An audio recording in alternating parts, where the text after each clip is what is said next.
যে মডারেট এবং এটা বেটার পেলে যেটা হবে এটা হাইলি এক্সপেক্টেড এই ডেটা অনুযায়ী, কিন্তু পায়রার ব্যাপারটা স্লো ROI, যেটা return on investment very slow data অনুযায়ী।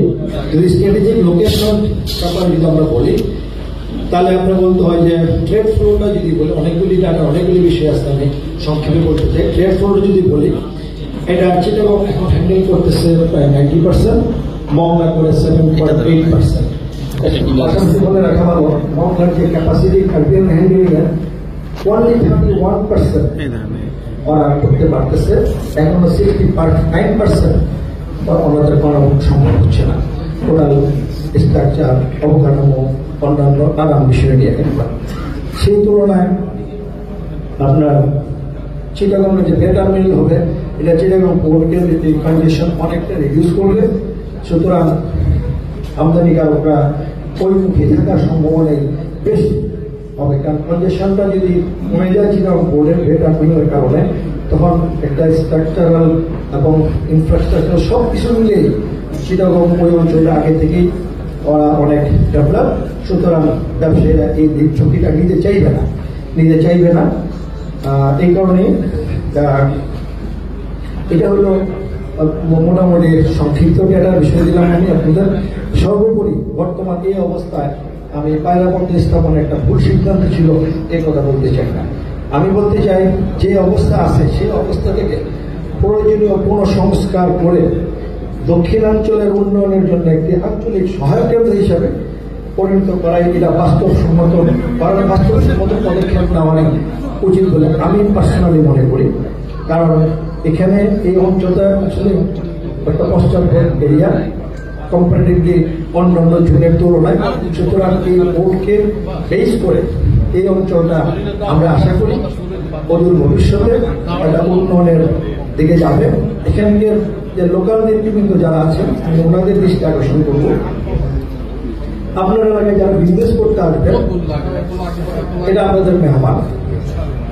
কারণ আপনারা যদি ওনাদের সাথে ওনাদেরকে ওয়েলকাম না করেন, ওনাদেরকে অনেক সুবিধা অসুবিধা যদি সহযোগিতা না করেন, তাহলে এখানে ওনারা মুখ ফিরিয়ে নেবেন।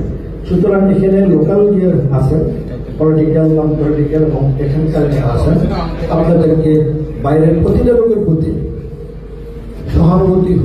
সহানুভূতিশীল হইতে হবে। অন্যথায় এটা একটা অন্যতম ব্যারিয়ার হিসেবে কাজ করবে ডেভেলপ না করার পিছনে। সুতরাং এই বিষয়টাও আপনারা খেয়াল রাখবেন।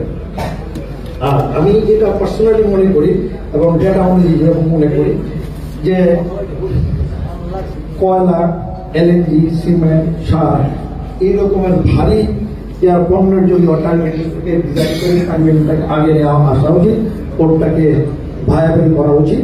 তারপরে কন্টেইনারের দিকে ধীরে ধীরে আমাদের যাওয়া উচিত, কারণ ইনফ্রাস্ট্রাকচার আস্তে export oriented factory, 4 line 6 line road development, road condition, health irrigation, এগুলি আসলে ব্যাপারটা যত পাওয়ার প্রেজেন্টেশন যত সহজে বলা যায়, আমাদের দেশের বাস্তবতা, আমাদের ইকোনমিক্যাল কন্ডিশন, আমাদের মেন্টাল পজিশন সব মিলিয়ে এটা অনেক লাল ফিতা দৌড়তে বাধা বিঘ্ন পেরে ওই জায়গায় যেতে আসলে অনেক সময় লাগবে, কিন্তু পোর্ট তো চালু রাখতেই হবে।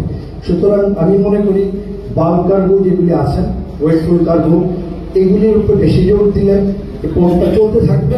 পর্যায়ক্রমে ইনফ্রাস্ট্রাকচার ডেভেলপ করলে আমরা এখানে কন্টেইনারের প্রতি যদি আমরা খরচ করি, আমার মনে হয় আমরা ভালো করব। সেটা আমি যদি এই অঞ্চলের কাউকে আমার বক্তব্যে মনে দুঃখ পেয়ে থাকেন, কষ্ট পেয়ে থাকেন, এটা আসলে এটি বাস্তবতা। এবং আমি পোর্ট চেয়ারম্যান সাহেব এবং ওনার অন্যদেরকে অভিনন্দন জানাই যে আমাদেরকে দাওয়াত দিয়েছেন এবং মহানবুল আলামিন ঢাকা থেকে আপনাদের এখানে আসার সুযোগ দিয়েছেন এবং তার সাথে আপনারা আমার কিছু বক্তব্য দেওয়ার সুযোগ দেওয়ার জন্য আমি আন্তরিকভাবে ধন্যবাদ ও কৃতজ্ঞতা জানাচ্ছি। এবং সাংবাদিক মিডিয়া মহোদয়কে আমি ধন্যবাদ জানিয়ে সকলকে ধন্যবাদ জানিয়ে আমি আমার সংক্ষিপ্ত বক্তব্য শেষ করছি। আসসালামু আলাইকুম রহমতুল্লাহ বারাকাতুহু। ধন্যবাদ জনাব মিজানুর রহমান মহোদয় স্যার, আপনার